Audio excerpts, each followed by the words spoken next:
공익감시민권회의 의장님의 발언을 듣겠습니다. 예, 방금 소개받은 공익감시민권회의 의장 송은학입니다.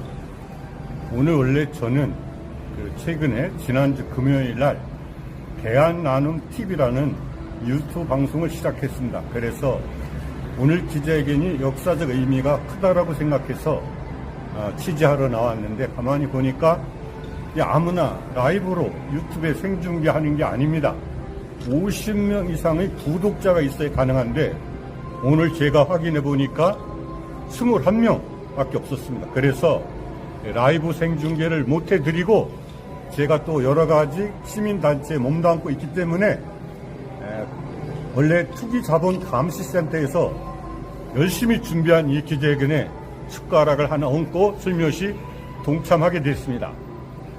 제가 보니까 지금 제가 들고 있는 이 피켓이 오늘 투기자본감시센터가 요구하는 사항이고 또 오늘 기자회견을 왜 했는지를 잘 알려주는 그런 내용들입니다. 제가 한번 낭독해 보겠습니다. 하나는 하나은행의 재탈세에 대하여 15조 8,096억 원을 2024년 7월 17일까지 추징하라. 두 번째는 윤석열 대통령은 총 23조 원을 추징하여 전 국민에게 46만 원씩 준 등 분배하라.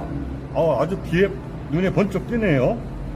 다만 용어는 이 분배라는 것은 경제적인 용어고 보통 일때는 배분이라고 합니다. 배분한다.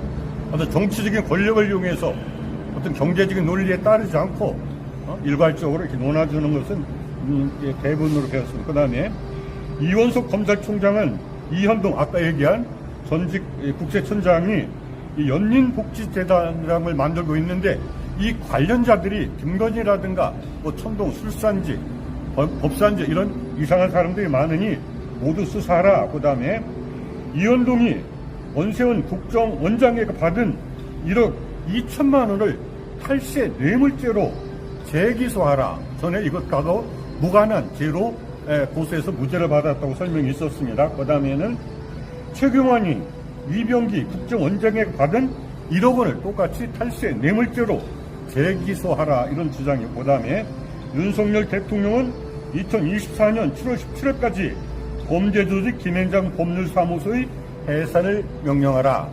아마도 이 김앤장이 이렇게 강조되는 이유는 모든 범죄 행위, 탈세 행위에 이 법률 대리인으로 약방의 감주처럼 등장하고 있기 때문이라고 생각됩니다. 어쨌든 이런 내용인데 제가 오늘 기자회견을 보면서 느낀 소감을 좀 말씀드리겠습니다. 저는 옛날부터 이 윗물이 맑아야 아랫물이 맑다는 이런 얘기를 들으면서 살아왔습니다.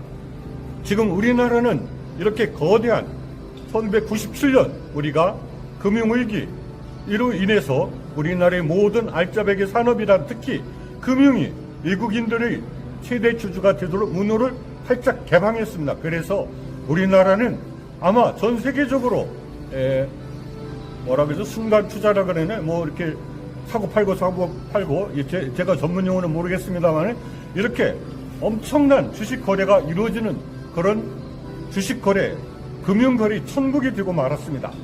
이 과정에서 말만 우리나라 은행이지 그 실제 소유자의 대부분은 외국인이고 이것이 주식 배당의 형태로 끊임없이 해외로 유출되고 있습니다. 그런데 무사람들이 이렇게 대통령들이 탈세를 하고 추징까지 했는데 이거를 다시 재탈세하도록 대통령이 권력을 이용하고 권력자들을 이용하고 국정원장을 이용하고 이렇게 했다는 사실이 드러나고 있는데 이런 것이 전혀 처벌을 받지 않고 재추징을 아직도 못하고 있습니다. 그러니까 최근에 일어나는 여러 가지 금융사기 사건 또 전세 사기 사건 온갖 범죄가 들끓고 있습니다. 가상화폐 사건 이 모든 것들이 제가 볼 때는 다 그럴듯한 논리로 포장한 인간의 탐욕과 이 도박 심리를 이용한 일종의 불법 행위들입니다. 그래서 우리는 조만간 이 가상화폐와 탈세 등 범죄자금 환수 국민연대를 만들어서 이 모든 범죄 자금을 회수해서 우리나라 국민이 행복하게 살 수 있는 그런 기금으로 사용해야 된다고 생각합니다. 그리고 이런 것을 공약하는 정당 그리고 정치인을 적극 지지할 것이며, 만약에 기존 정당이나 정치인들이 이렇게 국민들이 절박한 요구를 외면한다면 우리 스스로 이런 거를 잘할 사람들을 적임자를 추천해서 우리가 국가 권력을 반드시 장악해서 이런 일이 이루어지도록 최선을 다할 것입니다. 여태까지 우리는 대한민국 헌법에는 모든 권력이 국민에게 있고 모든 권력이 국민으로부터 나온다고 했는데, 우리는 선거 때 투표권만을 행사하고 그 다음에는 노예처럼 속임을 당하고 기만에 당해서 살아가고 있습니다. 이렇게 하려면 우리나라 국민 모두가 나야말로 나라임자, 국가임자는 나다, 이런 주권자 의식으로 무장하고 또 이런 분들이 중심으로 국정을 담당해야만 한다고 생각합니다. 기존에 있는 정당들이 이런 정신에 충실할 것을 재차 요구하며, 만약에 그런 사람이 그렇게 하지 못한다면 조만간 새로운 정치 세력, 정당, 공직자 후보들이 나타나서 반드시 우리나라를 살기 좋은 나라로 만들 것임을 여러분에게 약속드립니다. 감사합니다.